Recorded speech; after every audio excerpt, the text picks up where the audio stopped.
Al-Quran ngajelaskeun fankihu ma thaba lakum minan nisa, sunah bagi urang selaku umat Kangjeng Nabi ngalaksanakeun nikah kalayan sunah. Sunah sote asalna, tetapi eta hukum ternyata bisa robah-robah dengan situasi. Aslina sunah, tapi lamun aya lalaki ieu na kieu bae. Maksudna tuh sia mah karari teh ieu na kieu bae. Tuh ka mana bae pikiranana dasar Haji Firdaus teu beres ya. Teu meunang neuleuh teu make calana. Misalna neuleuh ke calana, tetep nyana teu kuat. Wajib teu meunang diengke-engke, sebab eta lamun diengke-engke bahaya. Nomor kadua aya anu tenang-tenang bae nyana, deukeut ge eueus serseran, makruh hukumna. Lamun aya jelema kawin bisa ngan teu tanggung jawab, itu pepotongan Rusdi, itu pepotongan Rusdi, itu pepotongan Rusdi. Rusdi bakal dia ka neraka jahanamkeun. Lantaran teu tanggung jawab, anak ambalaya teu nyahoeun ka bapa. Eta percis okos di Pabuaran. Aya eta di Pabuaran okos kitu. Ngan kulama nyaritakeun ge sakieu. Eta ayat lamun diteruskeun fankihu ma thaba lakum minan nisa masna wa sulasa wa ruba. Jadi urang dititah ulah hiji bae, 2, 3 sampai ka 4. Lain masalah menang deuk nanya. Maksudna deuk nanya aya anu rencana deuk 4 tapi teu jadi-jadi. Aya nu teu rencana-rencana tapi jadi. Nak ndek nanya maning nu rencana teu jadi, maning nu teu rencana jadi. Emang anak boblon kabeh ya. Para jamaah kaum muslimin, urusan gadinya tama kumaha tulisan di Lauhil Mahfuz bae. Aya nu hayang-hayang henteu bae. Aya nu henteu rencana sababaraha kali. Atuh barang di sidang di Cilongok, jak ka Cilongok pan kabeh. Pamajikan ka Cilongok, salakina ka Cilongok, cak pamajikan tah kiai cenah salaki kula nyandung. Bener sia nyandung. Dia tuh geus aya tulisanana cenah. Cak kula bener oge ieu budak. Ya tuh kula ge cenah nang ngaji di kiai sial teh budak. Urang geus teu bisa kukumaha, geus aya tulisan di ditu bener teu. Atuh hendak kumaha dirobah teh. Ya takdir Allah moal bisa dirobah. Mudah-mudahan urang kabehan boga takdir. Takdir naon? Nu jelas ieu mah kieu ye. Aya budak imah-imahan. Budak leutik umur 5 tahun, 6 tahun imah-imahan. Make saung sasaungan. Imah-imahan kumaha sih imah-imahan? Didareleukeun ku sababaraha keluarga. Eta budak imah-imahan hebat jasa Rusdi. Cak bapana teh cak salakina budak, mamah sini deh. Waduh. Asana karena hate jajantung antem. Romantis. Ada apa papa? Eta budak leutik eta sial jasa.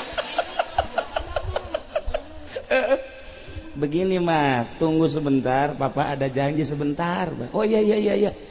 Keluarlah ngaranna ge imah-imahan. Tekebal datang deui cak pamajikanna, kok pas sebentar amat sih? Cak salakina cak budak teh, mah walaupun di mana papa inget terus sama mama. Oh iya. Masya Allah. Terima kasih deh gitu kan. Ayo tekebal cak pamajikanna, papa tunggu sebentar sini. Mama mau ke mana? Mau ke warung dulu belanja kan papa perlu kopi. Oh iya. Gegeran keluar tekebal datang, kok sebentar amat mah? Ingat saja sama papa sekian. Jadi luar biasa tak budak iimahan teh. Imah gancang cari tanah bae jagas beurang. Teu kebal aya tukang es keliling dieureunkeun ku bapak mana eureun. Marelilah nanya nyana. Haju dibere teh budak. Ya tah sia. bareng dicokot ya siring hiji enggak lah satu aja berdua. Masya Allah. Jadi cak hiji kuduaan. Ya Allah ya Rabbi. Haji eta ku pamajikanna ku budak leutik ku imahan teh dilamot kunyana anju dikasalakin buat papa ke dilamot deui jadi hiji kuduaan. Masya Allah karim indah jasa kadeuleu jasa eta budak sahidup semati sauyunan bangun eta budak leutik iimahan bisa menciptakan keluarga sakinah mawaddah warahmah romantis anu luar biasa didelekeun bae ku indung bapana jeung ku keluarga nu sejen indah amat eta budak ternyata di juru aya nu memperhatikeun kaluar cai mata ceurik pamajikanna ceurik ditanya ku babaturanna kamu kenapa nangis nggak apa-apa kenapa sih kok nangis nggak apa-apa yang benar sih kenapa nangis saya mah dari dulu nggak pernah di mama-mama. Saya kalah sama anak kecil. Kalau sampai rumah saya diomelin terus sama suami. Cek babaturan emang suami lu siapa? Ono sekian itu. Aja salakina deui didatangan. Cerik salakina ke cerik. Sia kunaon si cerik itu lalaki cerik. Aing eleh ku budak cekna. Datang ke imah aing mah kokoprak melulu cek. Kokoprak lain jang kotok jang aing. Ieu beak tongong aing ku pamajikan sakiana teh ieu. Di kokoprakan melulu. Aya nu papah mamah Haji Pendi di deket urang doang. Asal deket urang mah papah mamah. Asal ditukangin urang mah masya ka mana? Nah, inilah para jamaah kaum muslimin wal muslimat rahimakumullah urang lamun nyaritakeun wa min ayatihi an khalaqalakum min anfusikum azwajal litaskunu babari urang nyaritakeun sakinah nyaritakeun tentrem nyaritakeun romantis tetapi urang kadang-kadang eleh ku budak leutik nu imah-imahan budak leutik imah-imahan mah papah mamah titip tutap titip dek keluar bebeja dek jero bebeja dek warung bebeja. Wow, hari di dieu salaki ka mana pamajikan teu nyaho. Teu nyahoeun. Urang datang ka dinya, "Neng, ai salaki ka mana?" "Salaki kos kitu ieu." Ceknya na meong garong mah eleh. Teu nyaho di mana, teu nyaho di manana. Kitu kele urang mun nanyakeun ka salakina, pamajikan saya emang di mana ieu mau wancai sorang?" "Pamajikan kos kitu ieu, hampir sarua jeung kunti anak sama pamajikan." Ngalayang bae.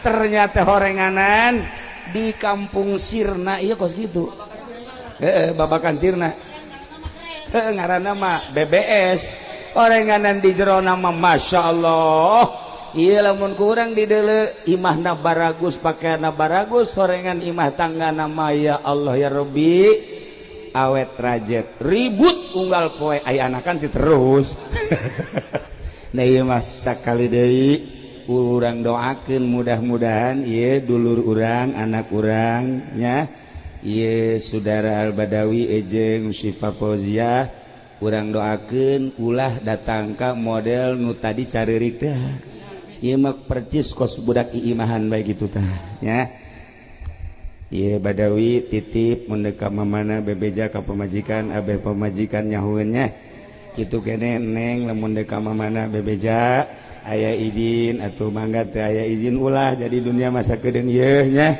kitu kene lamun neng nyeusehan mun aya duit 1000 2000 bebejanya mun aya 1 juta mah teu kudu bebejanya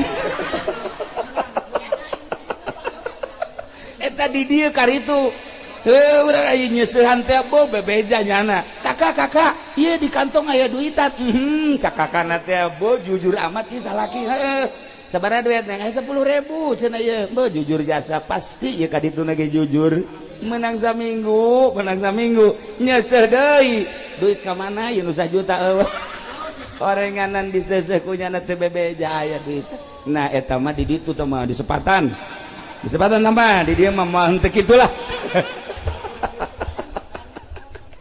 nah ieu mah keur carita doang ieu mah keur carita bebeja urang aya naon indah boga bebeja bogana teu boga bebeja teu bogana ieu lah nu sok disebut cek urang Bandung mah naon gitu ngaranna naon ngaranna kacai jadi salewi kadarat jadi salogak kacai jadi tukang ngaji kadarat jadi tukang sholat jadi guys indah jasa tahirup jadi ieu mah kieu bae neng badawi lamun keur teu boga duit sing rajin sholatna kayaknya ulah urun-urun engke kanyahoan asal boga duit teu sholat aprak-aprakan ulah gitu boga duit teu boga duit tetep ibadah ka Gusti Allah Subhanahu wa taala. Ulama ieu nu manta kaji pendi di babawa jang contoh nyana mah tasbih bae nya mah di imah kula ge kieu bae tah aya saminggu kieu peuting beurang. Nah barang ditanya Pak Haji kok yes anan ngaranna rajin amat sih lagi punya utang ya kan nih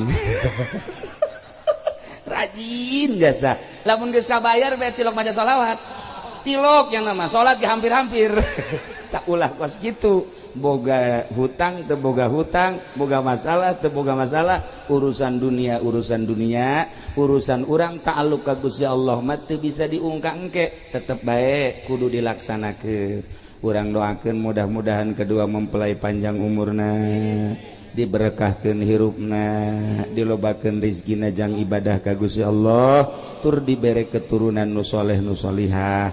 Rencanakeun badawi Fauzi ulah kurang ti 24 boga anaknya atuh ai saroleh kabeh mah 24 geunaheun jasa daripada urang boga hiji hese tilok aya di imah boga hiji ge tilok aya di imah minta cai deui ka Cilogok ke goron anak tilok aya di imah cenah kiai ke ai bapana osok sarua atuh teh turunan.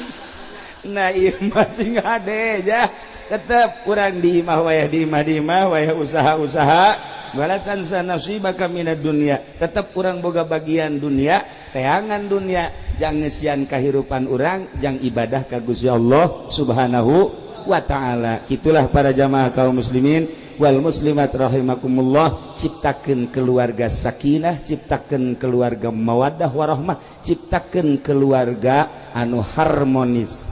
Kembali deui ka diri urang ngaharmoniskeun rumah tangga aya di diri urang, ngabentrokeun rumah tangga aya di diri urang, endeu kumaha ge aya di diri urang. Batu cincin ge teu mahal hargana digosokan herang. Pamajikan ge digosokan luis atuh ieu mah ditoel tilok di paraban tilok atuh jibrud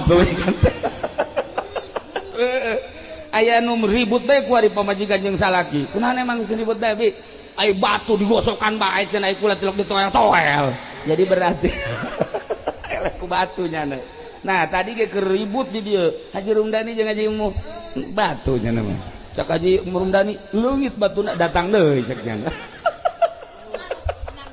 atuh emang lainnya apa kabehan ieu musim batu ieu masalah tetapi urang batu naon hartina batu ulah diasupkeun ka jero hate meuli batu 2 juta 10 juta ai masjid diantepkeun ieu bakal disiksa ku Gusti Allah.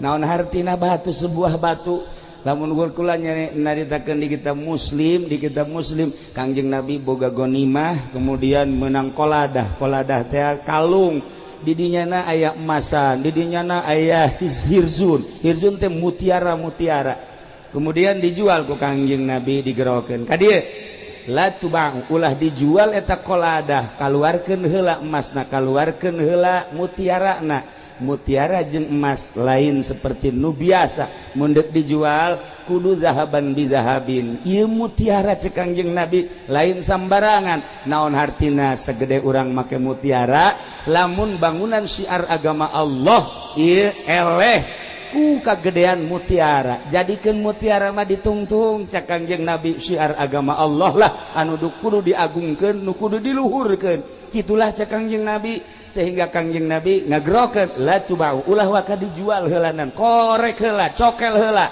dicokel ngan ulah kadeulean kurus dibe nyokelna disumputkeun ujian. Nah gitulah para jamaah kaum muslimin batu mah batu bae sebuah batu hanya batunya ulah datang ke jero benak hati eta mah anggaplah hiburan bae.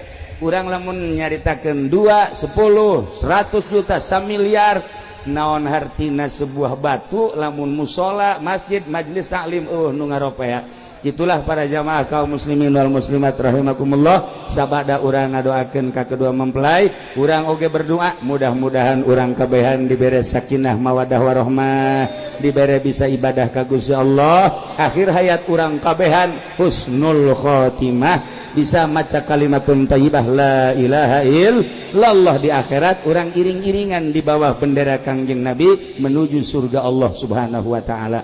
Ala kadar tisim kuring dicekapkeun sakieu hapunten dina samudaya kalepatan sareng kakiranganna doakeun mun Saepul dina hajatna mudah-mudahan diberi berkah ku Gusti Allah Subhanahu wa taala. Sakitu bae wallahul muwaffiq ila aqwamit thariq. Wassalamualaikum warahmatullahi wabarakatuh.